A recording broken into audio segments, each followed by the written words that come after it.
First of all, it depends how you define failure, I suppose, isn't it?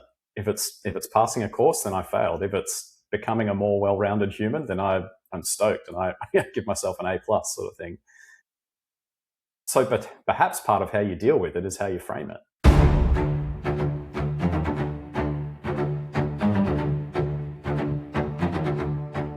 Hey, what's up, everyone, and welcome to the Fireside Podcast with Aegis Leadership. I'm your host, Chris, and on the show today, we're very, very lucky to have Sam Gladman. Sam is an ex-F-18 Super Hornet pilot, which in itself is pretty cool. He's also the COO of Sky Network, and he's the co-founder of On Target as well. Sam, hey, man, thanks very much for your time, and thanks for coming on the show. Yeah, pleasure, mate. It's great to be here. Nice, man.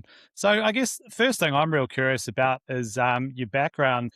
Who is Sam Gladman, and what have you been up to over the last handful of years? Yeah, okay. I'll start with a very quick clarification that will mean probably nothing to any non-aviation related listeners, but so I was actually a weapons systems officer on the Super Hornets. So sitting in the back seat, operating radars, infrared cameras, weapons, all that sort of stuff. A subtle distinction to the driver in the front seat, but we can dive into it a little bit more later on, but it made some very interesting team dynamics, trying to work super closely with two people doing very related but distinct jobs, especially when you can't see each other. And that was my role. So I joined the Air Force when I was 20. I spent almost 16 years in the Air Force before I left about 2 years ago. In the Air Force, I always, since I was a kid, I wanted to be in fighter planes, and I was lucky enough that, opportunity and preparedness aligned, and I was able to get through the multiple kind of hoops to achieve that reality. And that was a bloody awesome career. Like, I had such a good time, traveling the world, flying these amazing machines in my early mid-20s, etc., with a bunch of mates is just mental and something I'll never forget. And obviously a bunch of anecdotes we can dive into there.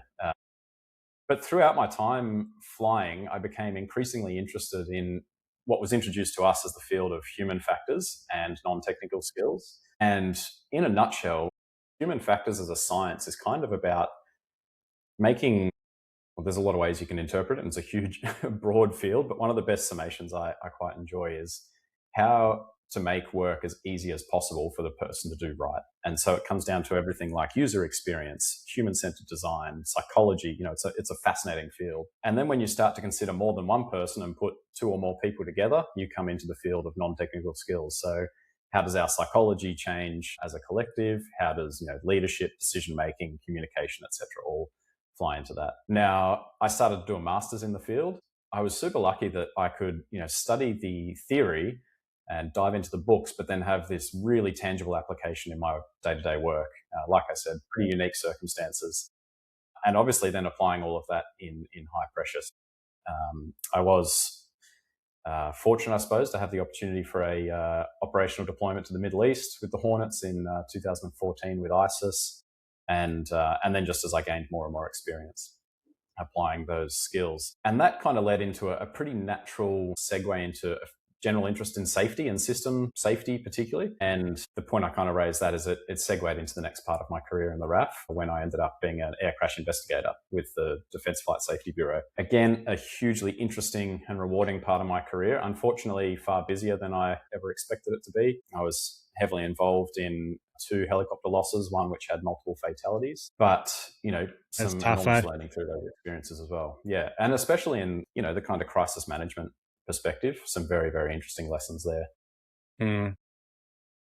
After a while, I decided it was time for something different and wanted to move out and beyond the military, and that's when I joined Sky Network, which is a drone operations company at its core with a strong technology stream as well. It's a small team, about 15 people spread all over the world. And I think, the beauty of not only my role as the COO, but also of a small and dislocated and dispersed team is that we're the jack of all trades. You've got to be doing HR, like I'm doing hiring at the moment, and then you're building systems for the preparing for scale. Then you're helping people who are less exposed to aviation and kind of involved in training some of our pilots and stuff. So it's super diverse, and I'm really, really enjoying it.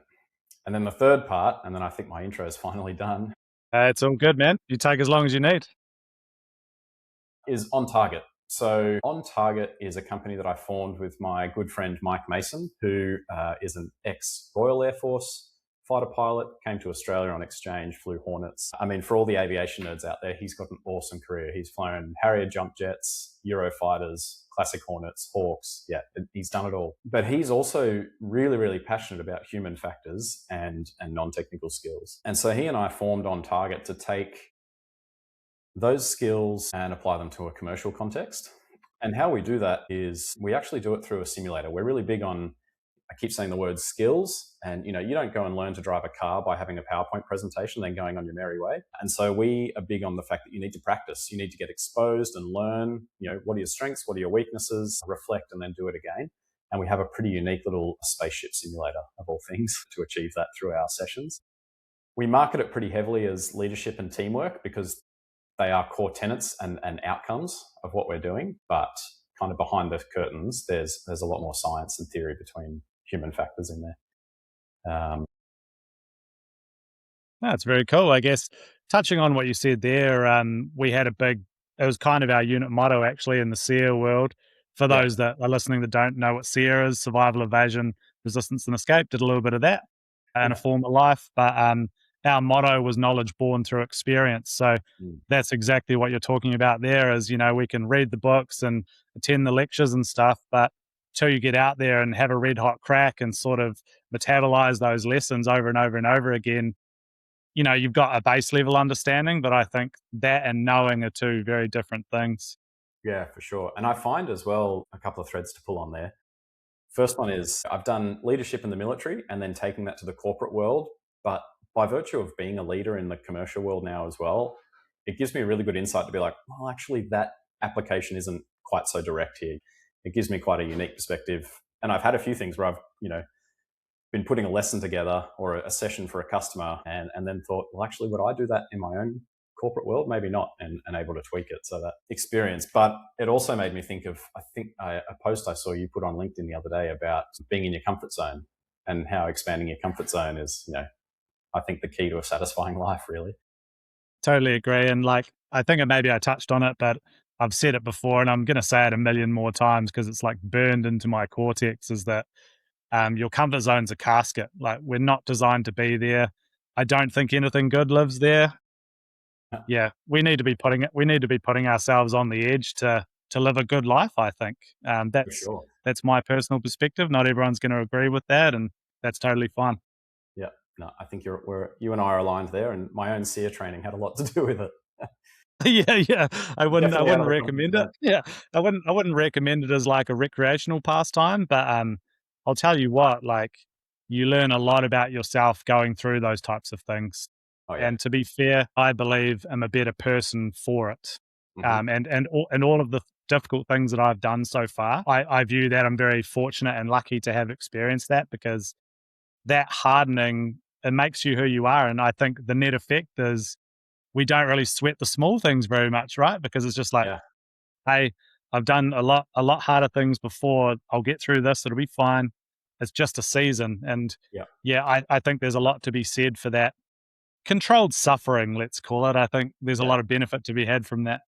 Totally. I had some of my team on the Skyfront call me a while ago, or they were joking about it just recently, but they had an emergency over in Europe and they were a bit hyped up, and again, they just hadn't been exposed to this kind of thing yet. So their natural comfort zone experience was here, and through my, more exposure, more time, etc., I'm kind of out here. And they called me pretty frantic and they were joking about how I picked up the phone for a video call and I had a glass of wine in hand and was pretty relaxed.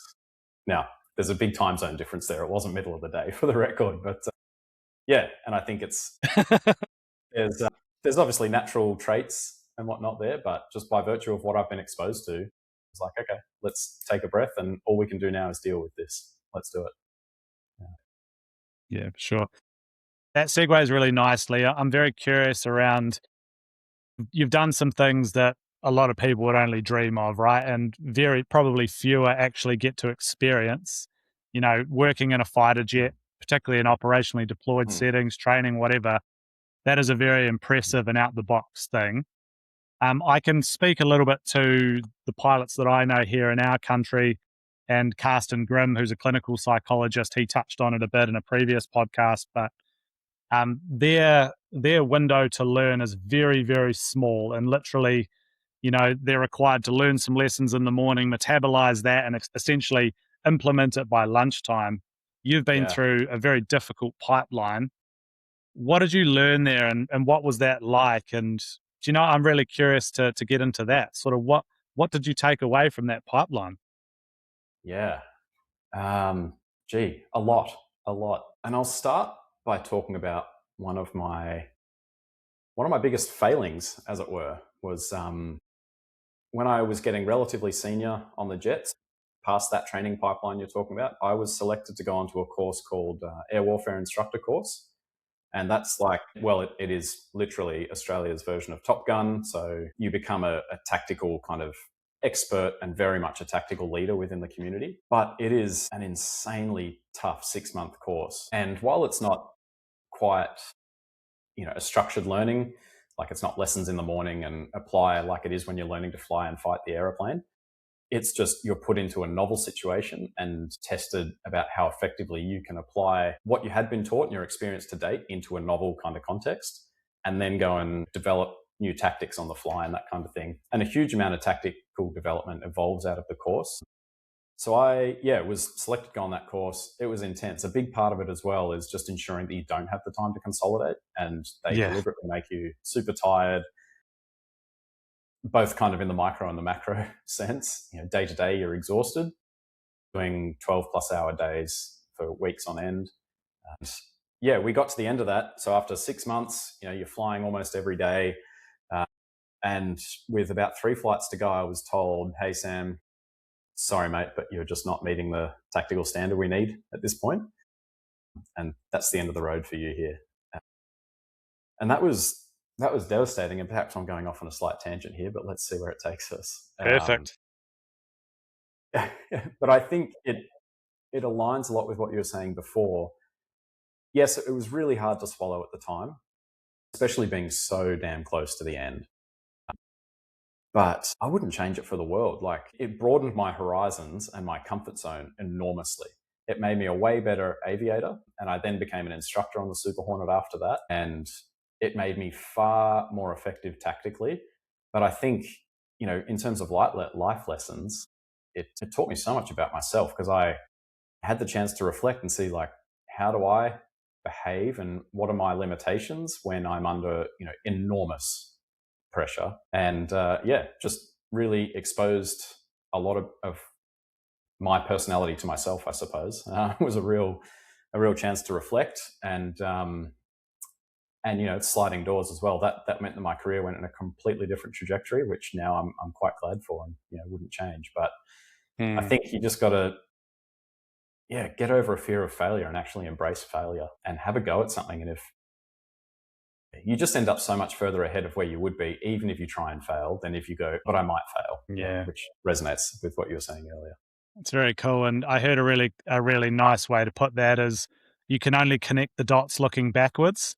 And I think what I took out of that is it's not until we sort of go through these experiences, and then with the benefit of 2020 hindsight, we look back at it and be like, wow, that was actually a turning point, or do you know what? That was actually the piece of feedback that I needed to level up, or it makes things only sort of make sense after the fact sometimes, and that's crazy. Hey, what's up, guys? Just a quick note to say, hopefully you're enjoying the show.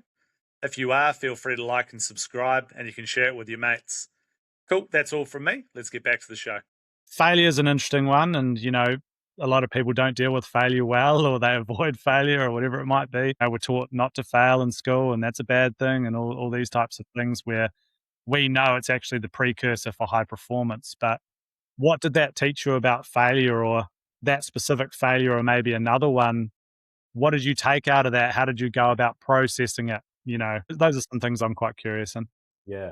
I mean, first of all, it depends how you define failure, I suppose, isn't it?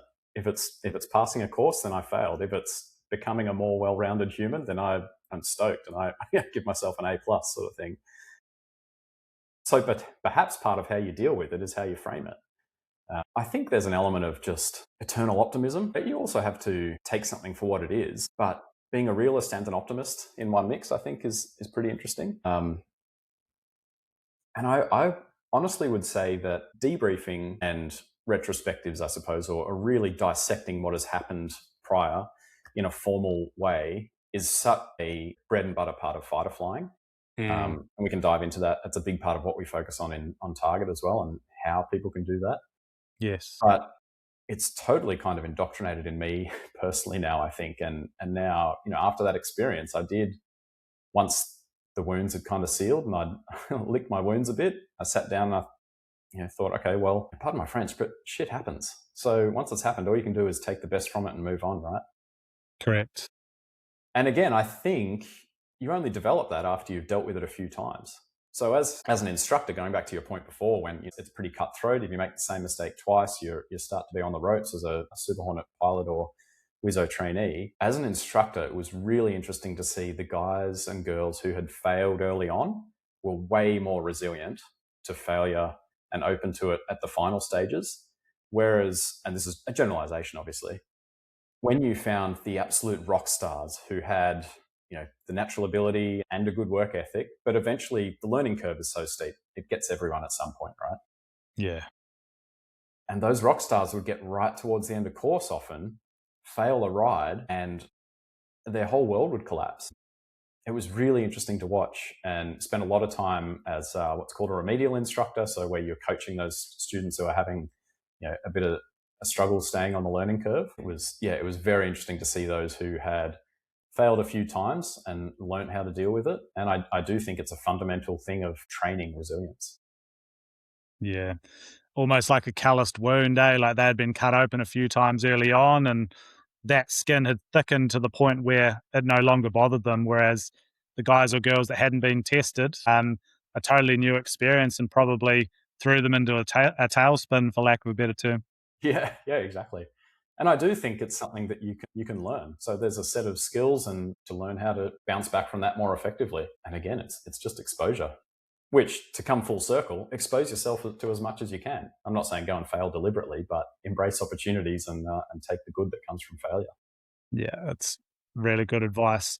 And let's dive on that debriefing piece you spoke about. So, in the military, or in life, high performance, there's essentially a version of prepare, execute, recover. Yep. Whatever you want to call it, it's normally along those lines. And, what did that kind of look like for you? You mentioned around the debriefing piece. How did you do that in the high performance world of jets? Well, I'll give you an anecdote of when it was at its most extreme, maybe to give your listeners just an idea of how much emphasis we put into briefing and debriefing, and why I think there's so much that the commercial world or the business world can learn from it. So we would occasionally fly to America and do a huge exercise called Red Flag, which you probably have heard of, Chris, if not been involved in. Yeah. It's epic. Super, super amazing. And remind me to tell you just some great memories about walking out on the tarmac and seeing the lights of Vegas in the distance. But these missions would have hundreds of aircraft involved in them. You'd have, in our case, Aussies, Brits, Americans doing something like, one example might be going in to rescue a downed aircrew. People who had ejected, they've been shot down in the mission before. So you'd be escorting helicopters going in to pick them up. There'd be bombers going in to drop surface-to-air missile sites before the rescue teams could get in.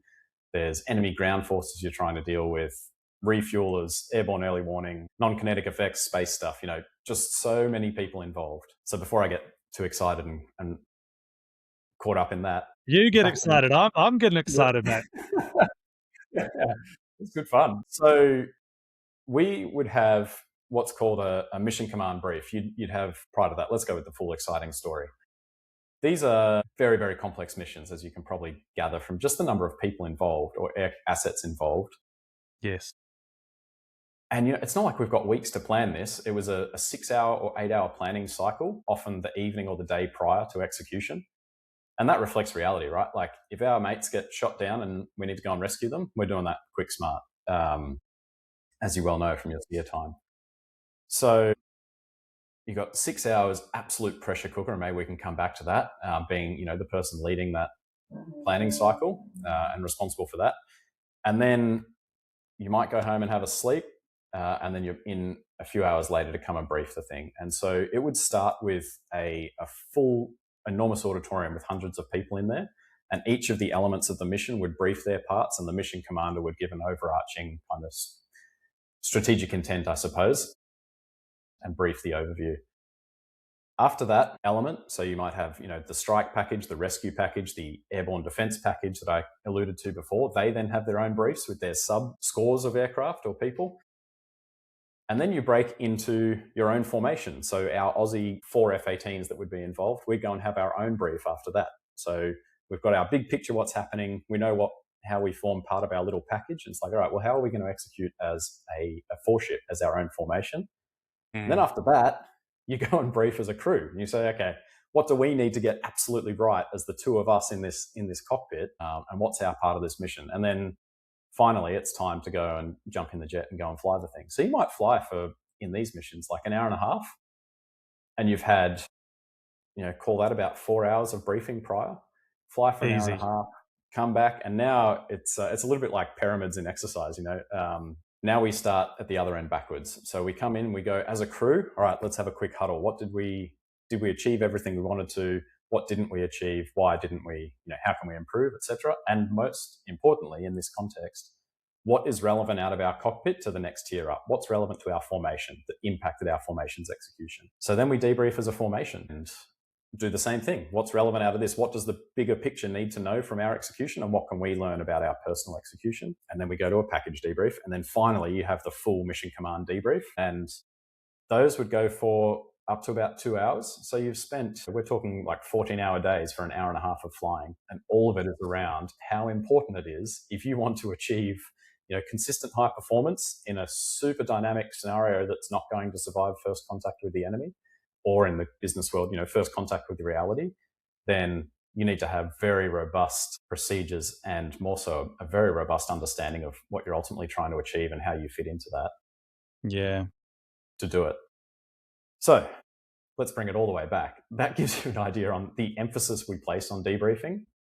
And so Mike and I spend a lot of time now in translating those skills into something that's practical for a corporate world. Now, we don't expect everyone to go and be debriefing every day. Yeah. But part of it is actually just carving out the time for a very deliberate reflection on whatever it is. If we're talking about improving yourself personally, it might be, hey, I presented this to the board or to my superiors. How did I go?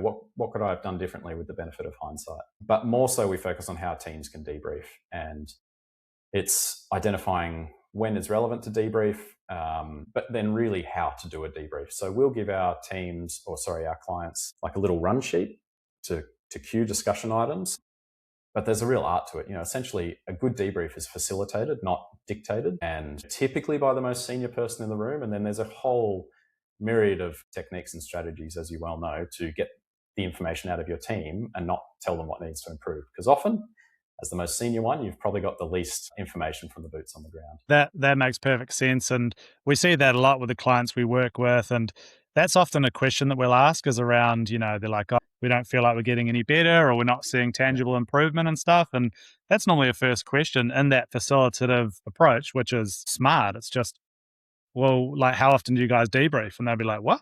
We're like, yeah, well, okay. Well, when you execute a task or do a job or whatever you want to call it, yeah. How often do you guys sit down and pull that apart? And they're like, oh, never. Well, how can you expect to get any better if you don't identify any lessons learned?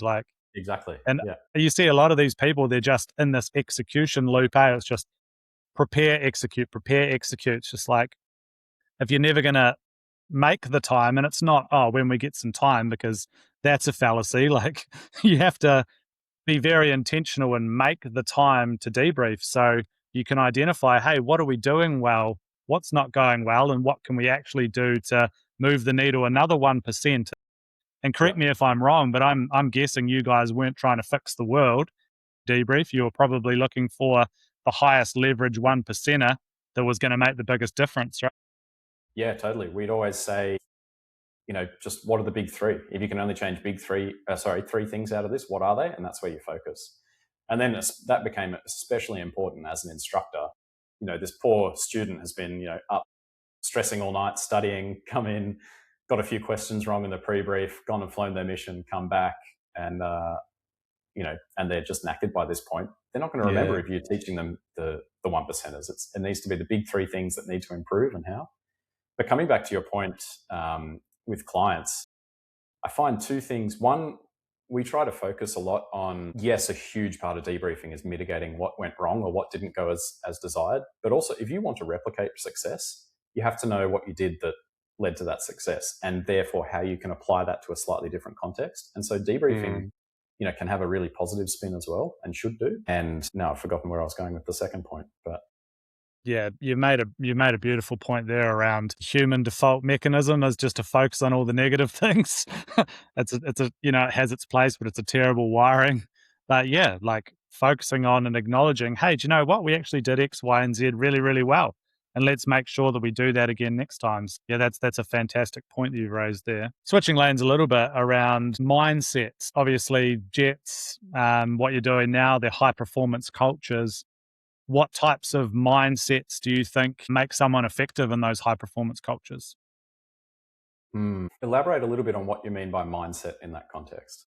Sure. So if I was to walk into, let's say, the fighter squadron, and I was going to look across all the operators in there, what sort of similarities might I see in their mindset or their psychology or their makeup? Like, what do you think it is that makes them successful in that particular field?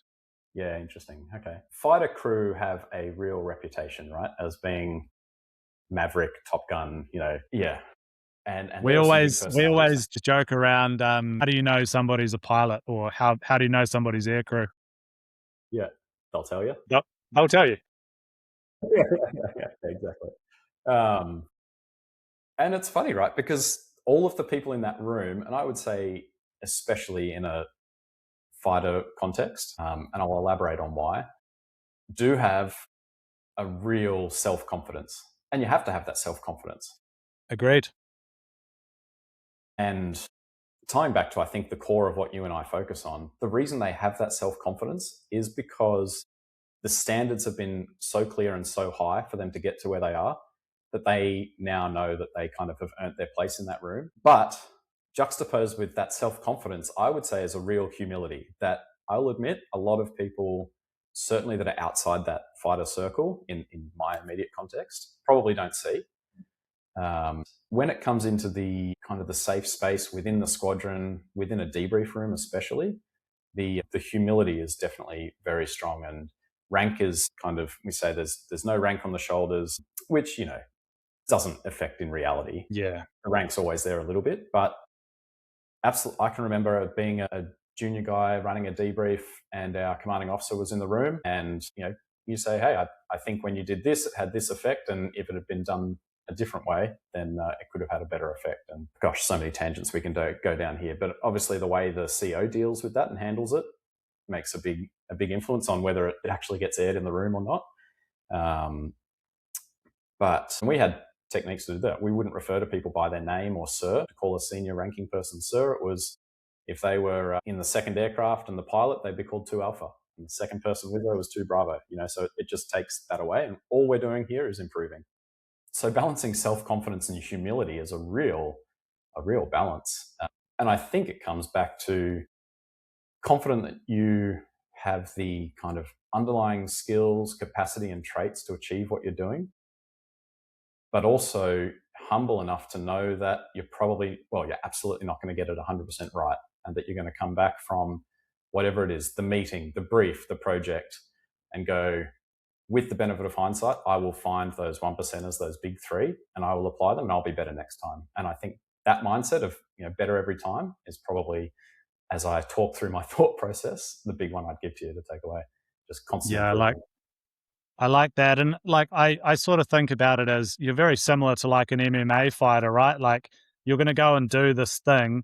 And if you are not successful, if you get it wrong, there's huge consequence for that, right? So like if you have any doubt stepping into that cage that you're not going to be successful under pressure, that's going to get exploited exponentially quickly. And for you guys and girls, people, the potential consequences are catastrophic, right? Like if you get it wrong, don't back yourself, and it doesn't go well, there's huge implications for that. Yeah, totally. We spend a lot of time, something Mike and I have learned through our sessions with On Target is people are just like, tell us more stories, less theory, more stories. A big part we we talk about with communication is, I won't get the quote exactly right, but the biggest risk with communication is the illusion that it's occurred.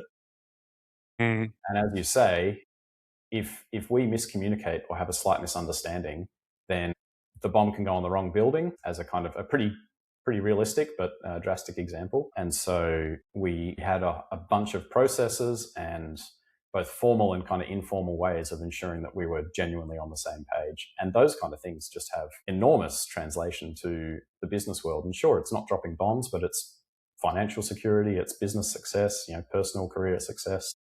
Yeah, I digress. Yeah, you don't digress. It's going exactly where it needs to. Comms is king, old school saying, but it's 100% true. And Yeah. if you trace it back far enough, most problems are generally a communication issue.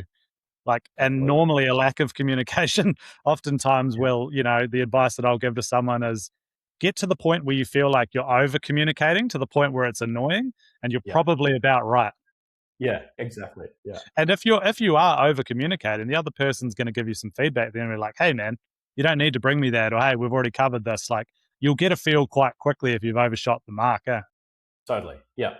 And best case, you both do the same bit of work, but worst case, the ball gets dropped, and then you're both like that Spider-Man meme, kind of pointing at each other, being like, "Hey, wasn't that you? Wasn't that me?"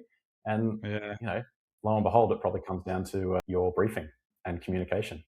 Yeah. And how did you guys make sure you're on the same page, Sam? Like, obviously that's critical when you're doing X number of 1,000 kilometers an hour in a jet. How did you make sure you and your oppo were on the same page?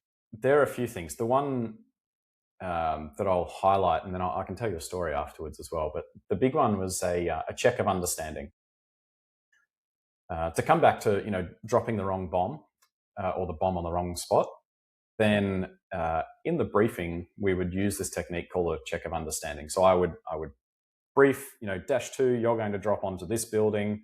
I'd describe the building. You'd also describe, how they would know if they were on the wrong building, essentially, if there were two very similar ones. And then at the end of the brief, you just, again, pick those things that are the top three. It's like, if we stuff this up, is the mission going to fail? Or are we going to have to go back in and do it again and put our pink bodies on the line? And so you don't say to, remember, you're going for that building with the funny smoke stacks on the northeast corner. You say, okay, -2, how do you know you're on the right building? Yes. What's distinctive? And then they give it back to you in their own words. And that can very immediately elicit any misunderstandings. Yeah. And we've got a few other techniques like that as well. But to give a slightly, I guess, more interesting example, one of my kind of favorite stories to share on this front was during the fight with ISIS. So it was late 2014, middle of the night, over a place called a Beiji oil refinery. There was a bunch of Iraqi troops holding on for dear life, quite literally, I suppose, to within the walls of this refinery, and ISIS were, very keen, unsurprisingly, to get their hands on it. And there were some pretty fierce battles going on there. So it's middle of the night. We are providing support overhead using our infrared cameras, our radar, and we had GPS and infrared guided bombs that we were using as well. Talking indirectly, but in comms with the guys on the ground to find out where they were taking fire from, where they needed support, all that. It's myself and one other Hornet, and we're the only kinetic effects, so the only ones with weapons around that can help at the time. And we're starting to get pretty low on gas. And obviously, we need to allow enough gas to get home or to get somewhere nearby. So the tanker's not available. You guys call that bingo fuel? Yeah, that's right. Bingo. And so we had our bingo to get home to our kind of advertised base, as it were. And it's like, all right, these guys really need our support here. So then we're crunching some numbers and working out our bingo to just get to a safe place to land. Meanwhile, over the head of this massive firefight, talking to the guys on the ground, there's a lot going on. And obviously, two brains working on that problem. Eventually, we were able to get a tanker to come overhead, and they kind of broke protocol, as it were, but came and flew over the top of us instead of us going to their, what we would call a tanker track. And that meant that we could maintain support for the group on the ground while we flew up and refueled. Now, refueling is an inherently pilot-specific task. It's obviously, hands and feet and moving the plane. So at this point, myself and my front seater, what we call dislocated our cockpits. So he said, all right, I am turning down all the radios that are talking with the people on the ground, so I'm not getting distracted by that. I'm just going to focus on refueling. And I said, great, I'm turning down on the refueling and I'm focusing on the stuff on the ground. So first of all, we trust that each other has the ability to do their job. And as we said before, by virtue of having these super high standards, you know that you can trust that person to do their best and to do it adequately. So he refuels the plane. I'm supporting the guys on the ground. And during that time, we end up getting clearance to drop weapons. And I've put all the coordinates into our GPS guided bombs. And I'm kind of just waiting. And then I'm coming to your point eventually. The next most important thing is, we need to get back on the same page before we fly away from our fuel source and drop some weapons on people, right? Like two pretty critical elements. A lot's happened in that time window, eh? Yeah. Exactly, yeah. And we haven't been talking to each other. I'll glance at the fuel gauge to make sure it's going up. He's probably glancing occasionally at the weapons or the pod, the infrared pod, just to see what's going on. But neither of us has a good enough picture to achieve that mission in whole. So eventually he comes off the tanker and he just says to me on our internal communications, like, we're done tanking. Let me know when you're ready to chat, essentially, or what we call the huddle. So, yep, great, stand by. Do some more comms with the guys on the ground, and then I come off and I know that if he's coming off the tanker, we've got enough gas for now. I say, whatever it was, turn left, heading 270, accelerate Mach 0.85. Weapons, we're cleared to engage, and the target is X miles on our nose, blah, blah, blah. And so the next part of what we do is, right, like we've both sorted our own kind of stovepipes of information, our part of the mission. Now let's, we trust each other's intent, but we're inherently human and fallible, right? So let's verify with each other if we have time to do so. So he then says, we've now got space. We've got to cover a few miles before we're close enough to drop our weapons, and everything's kind of sorted. He says, all right, we've just taken on this much gas. The tanker's hanging overhead. We've got 30 minutes endurance. I quickly crunch the numbers, and yep, that all makes sense. A big picture idiot check. That checks out. And then I give him a quick briefing on what we're targeting. It's this building, blah, blah, blah. He looks in the pod. That looks right. The coordinates match what's in the weapon, and then we release. So, we trust each other, but we still verify it. And neither of us takes that as a hit on the trust, because it's about your human fallibility. So a few elements, sorry, to come back to your question there, but never be sorry, man. It's absolute gold. Yeah, you trust, you verify, and then finally you coordinate and you use techniques to make sure that you're definitely on the same page. Because, not being on the same page, as we said, worst case you do the same thing, best case you do the same thing, worst case you miss something. Those anecdotes, I think, as you well know from your experience, just have huge parallels to the corporate world, and they happen to also be, I think, pretty interesting and captivating stories.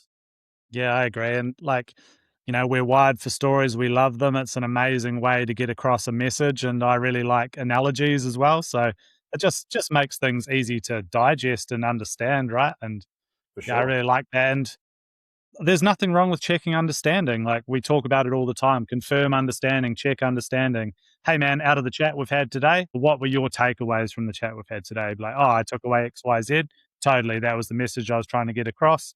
Let's go get after it. Yeah, so exactly. It doesn't have to be in a cockpit, right? It's a quick, no, exactly. Hey, what did you take away from our chat today? Yeah, it doesn't have to be that hard. And I think underlying all of it is, and we spend a lot of time focusing on this as well, is the culture. Because it's all well and good for the boss to come out and say you need to do a check of understanding, but then if particularly the boss or the person with influence in the group, they might not be the highest ranking, as it were, but if they stick their nose up and like, don't question me, or respond in some way like that, then it immediately shuts it down. And we talk a lot about psychological safety, and which is widely misunderstood but just so critical to high performance. I agree, and walk the talk, right? That's a surefire way to lose credibility in a heartbeat, is say these things are important and then do none of them. Yeah, exactly. Just be the example, walk the talk, right? Yeah, but it's I think everyone knows that, but you just so often see it done not through any malintent or poor intent, but just people get lost in the day-to-day, the stress and whatnot, and then they undermine their own efforts. Yeah. Quick story. We had a commander come into our unit. He was brand new. He just finished his officer training and stuff. No names, of course. And he came in and he's written all these cliches and mottos and rules and things on this piece of paper, and we all agree to them. Yeah, okay. A little bit touchy-feely, but we understand the intent. It's all good. Yeah. And then over the next week or so, just categorically undermined all of the stuff we had written on the page. It's just like, you've lost your audience, right? Anyone Yeah. that's smart or has any degree of credibility is just going to just see you as a fraud, essentially. Yeah, totally. It's it's unfortunate, but it happens a lot. All the time. Hey, I'm real mindful of your time, Sam. So, another terrible cliche from me. We'll bring this one into land. But and like I could ask you so many more questions. We're only scratching the surface, and maybe we can link up again in the future. That'd be amazing. But advice. So, you've walked, flown, traveled a crazy road. You've learned a lot. You've failed a lot. Learned a lot about yourself.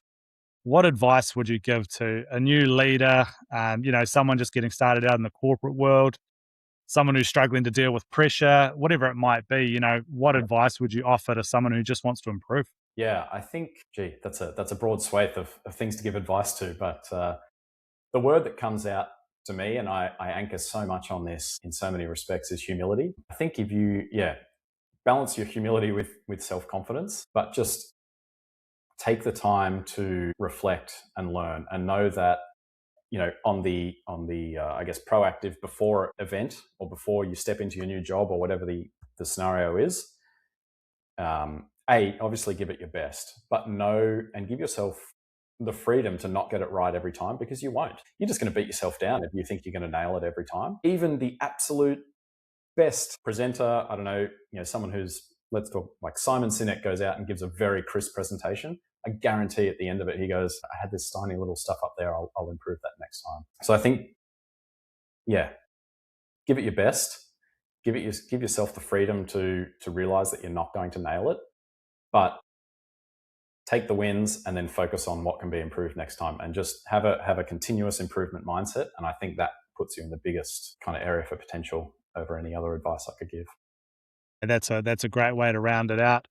Look, no doubt a lot of what you've said will land with our audience. And how do they find out more about Sam Gladman or any of the things you're working on, man? Yeah, thanks, mate. Look, LinkedIn is probably the easiest way to find me. On there is Sam Gladman, or you can visit www.ontargetteaming.com and find us through there. But LinkedIn will be the easiest way, I'd say. All good, man. Thank you, mate. Really appreciate it. Sam, thanks so much for your time, man. It's been awesome having you on. What a cool conversation. Sounds good. Hey, what's up, guys? That brings us to the end of the show for today. Hopefully you liked it and you got some value from it. If you did, please like and subscribe and share this video with your friends. You can also check us out at www.aegisleadership.co.nz, or you can follow us on LinkedIn and on Facebook. We'd love to hear from you. That's it for today.